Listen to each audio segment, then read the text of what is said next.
The One Piece community is a great community, and probably one of the best anime communities out there, but it can be known for being toxic at times when it comes to certain topics within power scaling, and of all the topics, none get more toxic than Shanks versus Mihawk. So today we're going to attempt to put the toxicity aside and break down this one-on-one, and I'm going to give you guys my reasons on why I think this fight isn't really that close at all, regardless of the legendary duels they've had in the past. I know I might sound crazy to a lot of you right now, or you may be wondering which one I think is that much stronger than the other, but stick around to the end of this video and I promise it'll all make sense in the end. And if you do get enjoyment out of today's video, then consider hitting that like and subscribe button. It helps me go a long way in making these videos for you guys. So first we gotta ask ourselves, why do people think these two are extremely close in power to begin with? Well, firstly, we know they've had many great duels in the past, duels that were so famous across the world that even the likes of Whitebeard speaks about them as legendary.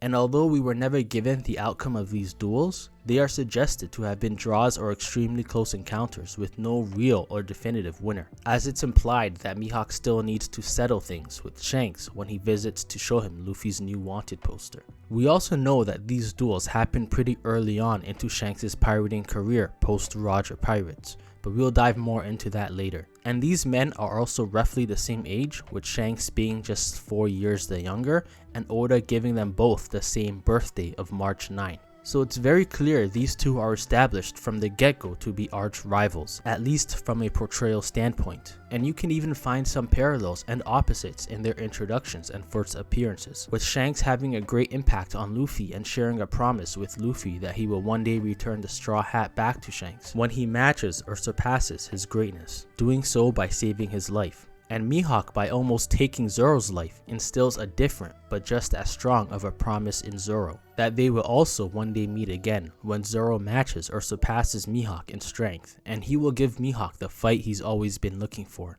And I would even argue that Mihawk had the more impressive introduction when it comes to how strong Oda wanted to showcase these characters. But let's take a look at what we've seen since their introductions. We then find out through Garp that Shanks is one of the 4 emperors, the 4 greatest and most powerful pirates in the seas, whereas Mihawk is a warlord of the sea. Now you can say this is because Mihawk doesn't want to be a Yonko, or because in order to become a Yonko you would need a crew, which Shanks has and Mihawk doesn't, both of which would be true, and this wouldn't be a problem if this were the only issue. However, it gets much more problematic than this. Let's take a moment here and look at both of their portrayals strictly through the eyes of the Whitebeard pirates. We see when Shanks arrives on Whitebeard's ship to discuss the Ace and Blackbeard situation.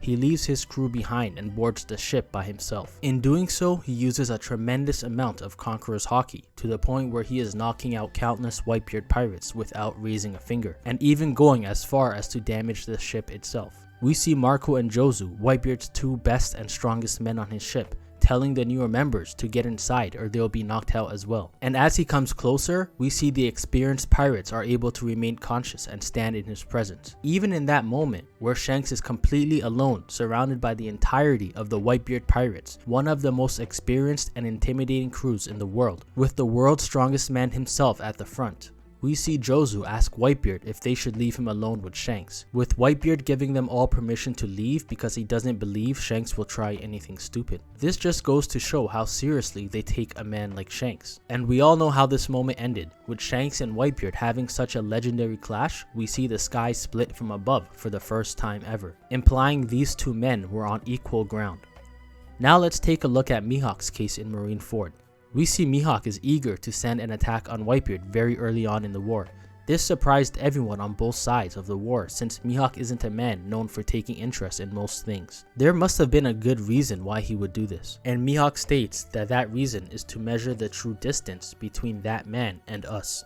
And to me, reading this statement from Mihawk, 2 things are strongly implied here. Firstly, that there is a gap between Whitebeard, the world's strongest man, and Mihawk, the world's strongest swordsman. A gap that even Mihawk can see and acknowledge. And remember what Mihawk said to Zoro all the way back at Baratier, that a competent and strong swordsman doesn't need to cross swords to know when they are surpassed in strength. So Mihawk would already have a pretty good idea of Whitebeard's strength, and so this wouldn't be a case of him simply overestimating Whitebeard's abilities or downplaying his own.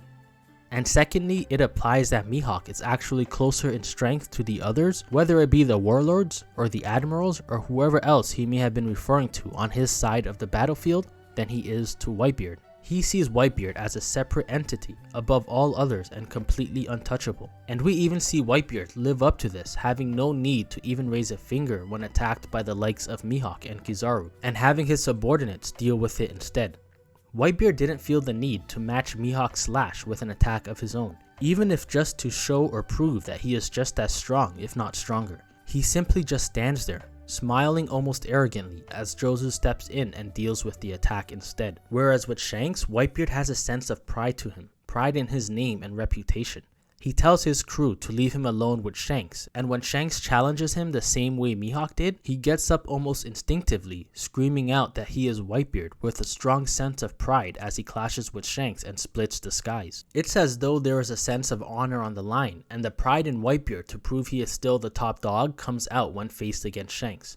But when faced against Mihawk, he doesn't seem to care in the least bit. This could be due to the Yonko status and how all Yonko see each other as enemies or rivals. However, even so, Whitebeard is a man who has always prided himself on his strength, and if he sees someone who is an equal match for him, he would gladly take the opportunity to showcase his dominance. We see this when he faces up against Roger as well in the Odin flashback. So if Mihawk really was on the level of Whitebeard and threw that attack his way, I can't imagine Whitebeard not wanting to accept the challenge and take the opportunity to show the Marines and the world watching that someone even as strong as Mihawk can't take him down with an attack like that. Basically, if that were Roger or Shanks throwing an attack instead of Mihawk at Marineford, I'm almost certain Whitebeard would feel the instinctive need to prove to everyone and himself that he is still stronger than them, because he knows in a sense that they are his equals and he sees them as true competition.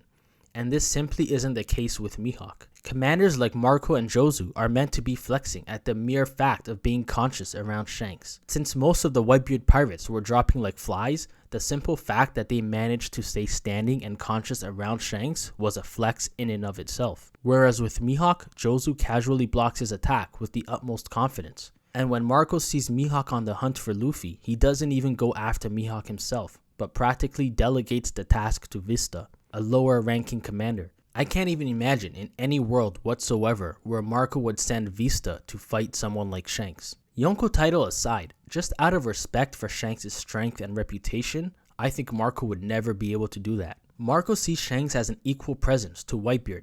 When Shanks pulls up to Marineford, Marco leaves everything in his hands and follows his orders. Even though Shanks is technically an enemy and captain of another Emperor crew, he does so because he knows it's in his best interests, and Shanks commands that level of respect. And even later on, after the Wano arc, Marco gets a ride from the red hair pirates, and he goes on to tell Shanks that he never wants to babysit another great pirate again, once again showing that Marco, just like everyone else, sees Shanks and Whitebeard on equal level. Shanks was speaking one-on-one on equal ground with Whitebeard and splitting the skies with him, while Mihawk was being blocked by Jozu, delegated to Vista by Marco, and even himself asking to postpone the fight with Vista. It was only last year where we saw Shanks single-handedly defeat a post-Wano kid. This is a man who just came off defeating an Emperor of the Sea 2v1 with Law, a man with a Devil Fruit awakening and a somewhat rival to Luffy, and Shanks casually one-shotted him with absolutely zero effort. Even if you were to make the bold claim that Vista at Marineford was equal or slightly stronger than Kid post-Wano, which is absolutely a crazy claim in itself, but even if you were to make that claim, Shanks would still need minimal to no effort to take him down and then move on to Luffy. I can't even imagine a world where Shanks would need to postpone a fight with Vista. So if you guys are liking the video so far, why not go ahead and hit that like button and subscribe to the channel. Your support is greatly appreciated and helps me go a long way in making these videos. So please subscribe. And it's not just the Whitebeard pirates. Virtually everybody at Marineford treated Shanks with respect, caution, and or fear. Whether it was Garp, Blackbeard, Sengoku, Mihawk, the Admirals, Marco, and the Whitebeard pirates, everyone knew shit got real the moment Shanks arrived. And the only other person that had such a strongly felt presence in that war was Whitebeard himself. Nobody seems to have that same feeling with Mihawk, even when he is actively participating in the war. So then the question now becomes, how is it that they had so many legendary and supposedly evenly matched duels if Shanks is that much stronger? We don't really know when exactly they had their legendary duels, but here are a few things that we do know.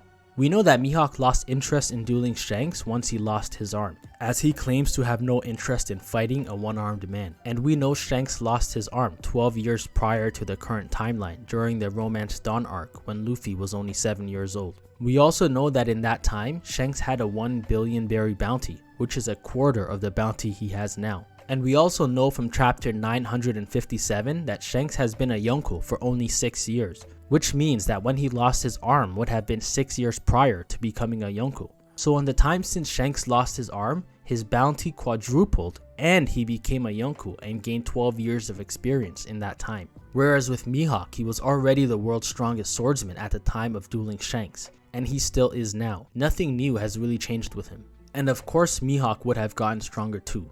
But the point I'm trying to get across is that we can't really use their legendary duels as evidence that they are equally or extremely close in power, since so much of Shanks' growth has happened after that time. Especially since we know that Mihawk was already famous for being the world's strongest swordsman at the time of those duels, and Shanks rose to fame because of his duels with Mihawk. And since then, we have clear-cut confirmation that Shanks has grown so much in power and status, whereas we don't really see anything new with Mihawk at all. And I think Shanks' Review card perfectly explains everything. Shanks' Review card states that he was a trainee on the ship of Roger, and later on he began his duels with Mihawk, and in the end he evolved into an equal presence to Whitebeard. We see a clear-cut chronological order of Shanks' ascension and evolution, and his duels with Mihawk comes prior to his evolution to becoming an equal to Whitebeard. Being an equal to Whitebeard is directly stated to be an evolution in Shanks' progress to dueling with Hawkeye Mihawk, in the exact same way that his duels with Mihawk is stated to be an evolution to being a young trainee on Roger's ship. Shanks is one of the most important characters because of his many similarities and parallels to both Roger and Luffy. All three of these men have had long journeys with many different points in it. Where Luffy was 2 years ago isn't anywhere close to where he is right now, and it's safe to assume the same would be true for both Roger and Shanks. Mihawk was a chapter in Shanks' journey from almost 12 years ago, and maybe even before that, but the simple truth is that Shanks has evolved tremendously since then, and there isn't much evidence suggesting that Mihawk can duel equally with him anymore. And I have an idea of what many of you might be thinking at this point. None of this matters because Shanks is a swordsman and Mihawk is objectively the world's strongest swordsman, so Mihawk is 100% stronger than Shanks, right? And my response to that would be this: when was Shanks ever stated to be a swordsman? The actual definition of a swordsman is a man who fights with his sword, typically with his level of skill specified. And even in the One Piece world, this very clearly seems to be the case, as Zoro calls out King for not fighting purely with his sword, and King says he never claimed to be a swordsman.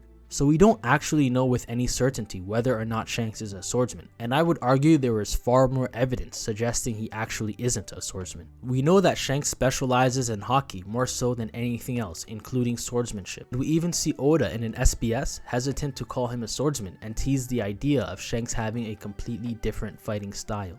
When we get Mihawk's bounty for the first time, the Marines hype up Mihawk by stating that he has superior sword skill than that of the Red Hair Emperor. But if Shanks really is a swordsman and weaker than Mihawk, then why not just say that Mihawk's strength exceeded that of Shanks? Why go so out of your way to be so specific for absolutely no reason at all? To me, this would only make sense if Mihawk is not stronger than Shanks, but is indeed more skilled. And since Mihawk lost interest in Shanks after losing his arm, it's more than likely that would be around the time Shanks gave up swordsmanship and started incorporating a lot more Conqueror's Haki and other techniques into his skill set. Hence Mihawk losing interest.